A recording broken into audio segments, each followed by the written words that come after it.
Hello dear students. मेरा नाम अनिल कुमार श्रीवास्तव है। इस समय मैं मुंबई से रिलेटेड पॉलिटिक्स पर चर्चा करने जा रहा हूँ। इस वीडियो में देखना है कि संजय राउत, उद्धव ठाकरे के जो डेपुटी हैं, यूबीटी गुट के जो प्रमुख नेता हैं शिवसेना के, और बृहन्मुंबई चुनाव, नगर निगम चुनाव लड़ने के लिए उद्यत दिख रहे हैं। क्या उनकी वजह से एमबीए यानी महाविकास अघाड़ी में फूट पड़ जाएगी?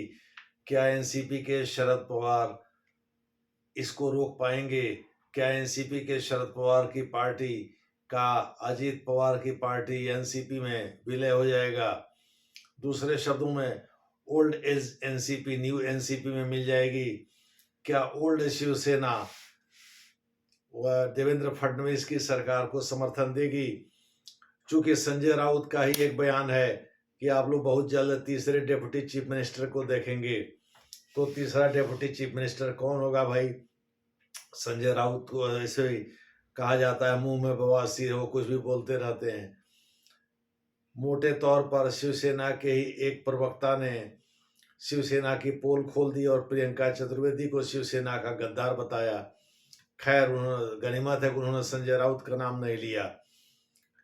तो क्या संजय राउत साहब ये बताने की कोशिश कर रहे हैं कि बृहन्मुंबई नगर निगम, जो कि हिंदूवादी पार्टी के रूप में शिवसेना बहुत दिनों से काबिज है, क्या उसका चुनाव शिवसेना उद्धव ठाकरे गुट, उद्धव बाला साहब ठाकरे, यूबीटी गुट जो है, वह बीजेपी के साथ मिलकर लड़ेगी ताकि हिंदू वोटों का बिखराव ना हो?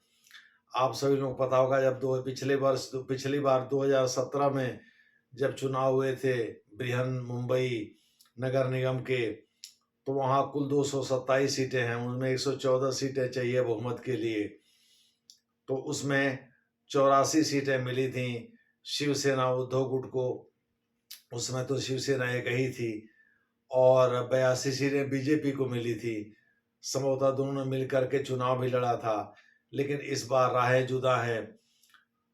दरअसल देवेंद्र फडणवीस अभी चाह नहीं रहे हैं कि शिवसेना या एनसीपी शरद पवार गुट में कोई फूट हो, क्योंकि जो विधानसभा के रिजल्ट आए हैं उसके मद्देनजर हम ये कह सकते हैं कि एमबीए कहीं अतीत की चीज बन करके न रह जाए, अतीत का संगठन बन करके न रह जाए, और महायुति को लोगों ने नए युग के हिसाब से स्वीकार कर लिया है। ऐसा न हो, दूसरे शब्दों में, कहीं ऐसा ना हो संजय राउत को मुंह की खानी पड़े और वो उद्धव ठाकरे के गुणगान करते रहें और एमबीए खत्म हो जाए। देखना होगा आगामी दिनों में क्या होता है। वैसे मुंबई नगर निगम के चुनाव, जो कि शिवसेना उद्धव ठाकरे गुट के लिए एक कामधेनु का काम करता है, मोटे तौर पर एक ऐसे संगठन का काम करता है जो पैसा कमा करके देता है, जिससे उद्धव ठाकरे गुट के बहुत सारे नेता लाभान्वित होते रहते हैं चुनाव में, और उद्धव ठाकरे का भी खर्चा उसी से चलता रहता है, ऐश आराम की जिंदगी निकलती रहती है।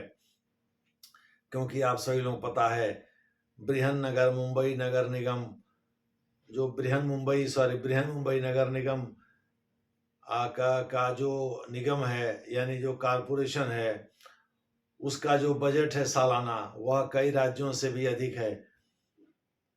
कुछ 100 करोड़ या कुछ 1000 करोड़ में केवल विकास कार्यों को आवंटित किया जाता है वहाँ। दूसरे शब्दों में, बहुत सारे राज्यों में 1000 करोड़ पूरा खर्चा होता है, वहाँ कई हजार करोड़ रुपए का विकास कार्य के लिए आवंटन किया जाता है। उसी में लूट मार मचती है, क्योंकि मेंटेनेंस खर्चे में उतनी लूट मार नहीं होती जितना विकास कार्य में होता है। 100 रुपये विकास कार्य के लिए अलग रखे गए, उसमें से पता चला 85 रुपये खर्च हुए, 50 रुपये इंजीनियर से लेकर के दलाल और जो उस पॉलिटिकल पार्टी के मालिक हैं उनके पॉकेट में पहुंचे। तो कहीं ऐसा तो नहीं, उद्धव ठाकरे गुट की चिंता यही है। इसीलिए हाल ही में जो अमित शाह जब मुंबई गए थे, तो उनके उस बयान को भी कोट किया जा रहा है, और लोकसभा के तमाम बयान को कोट किया जा रहा है, जिसमें उन्होंने शरद पवार उद्धव ठाकरे गुट इन दोनों पर प्रहार किया था। दूसरे शब्दों में महाविकास आघाड़ी में कांग्रेस के साथ साथ इन दोनों को भी लपेटा था और कहा था कि उद्धव ठाकरे केवल बाला साहब ठाकरे के विरासत की राजनीति कर रहे हैं, लेकिन बुद्धि थोड़े उनके पास आई है। बाला साहब ठाकरे के पास जो बुद्धि थी वो बुद्धि थोड़ी आई है। शिवाजी को लेकर के भी उन्होंने इन पर प्रहार किया था, क्योंकि उनका कहना था कि भाई शिवाजी के विरासत को इन लोगों ने बहुत जल्दी ही भुला दिया और औरंगजेब की विरासत को अपना लिया। मोटे तौर पर आप कह सकते हैं कि इस समय सारी लड़ाई जो है, सारी बातचीत इसलिए हो रही है कि उद्धव ठाकरे गुट का जो शिवसेना गुट है, उद्धव ठाकरे के नेतृत्व वाले, वह बीजेपी के साथ मिलना चाहता है और वो चाहता है बृहन्मुंबई नगर निगम का चुनाव साथ मिलकर के लड़ा जाए। इसीलिए संजय राउत को उन्होंने आगे किया है और संजय राउत अपने बयानबाजी के लिए मशहूर हैं, दुनिया जानती है।